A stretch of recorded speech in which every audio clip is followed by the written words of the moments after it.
This is Frontline with Jessica. Preventing associations is the only way the NFL has of guarding against a fixed game.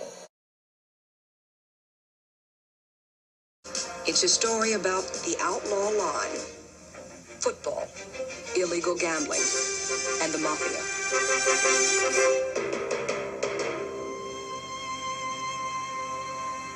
As long as there have been professional sports, there's been gambling.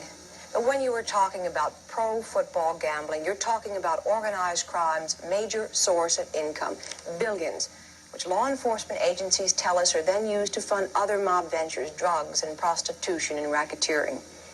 The NFL's only protection against mob influence is a rule prohibiting league members from associating with known gamblers or underworld figures. It is a rule enforced by an internal security department which reports to a commissioner hired by team owners. Is this enough to ensure fans a clean game? Football betting is the fastest growing form of gambling in Las Vegas. The odds that govern football gambling originate here, in the legal casinos and sports books. There is a connection between organized crime and gambling in this country.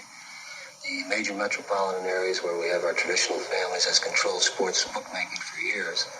Charlie Parsons, FBI special agent in Las Vegas. Well, sports bookmaking in general for years has been considered the number one source of income for the mafia, the syndicate, the outfit. $22 billion was bet on sports gambling in the United States. That was in September of 1980. Since that time, there have been figures up to $25 billion and higher. Football generates more illegal betting than all other sports combined. Every time a game is televised, the volume of betting goes up 600%. In today's America, football betting recalls the days of prohibition.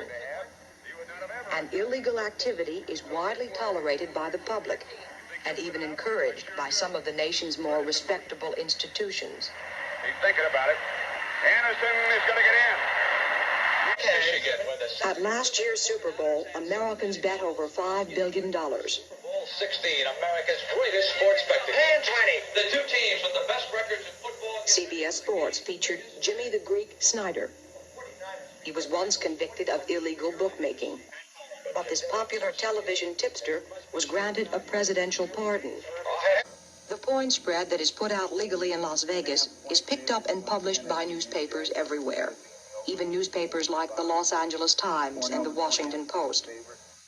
Such information supports the multi-billion-dollar illegal gambling industry outside Las Vegas.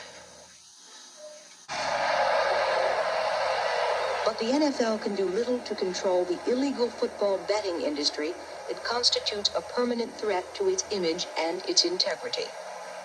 With billions of dollars bet on football each year, it's easy to understand why organized crime would be interested in any inside information. So the NFL warns all of its members annually to have no associations whatsoever with known gamblers. The NFL employs its own security force to make sure this does not happen. Preventing associations is the only way the NFL has of guarding against a fixed game.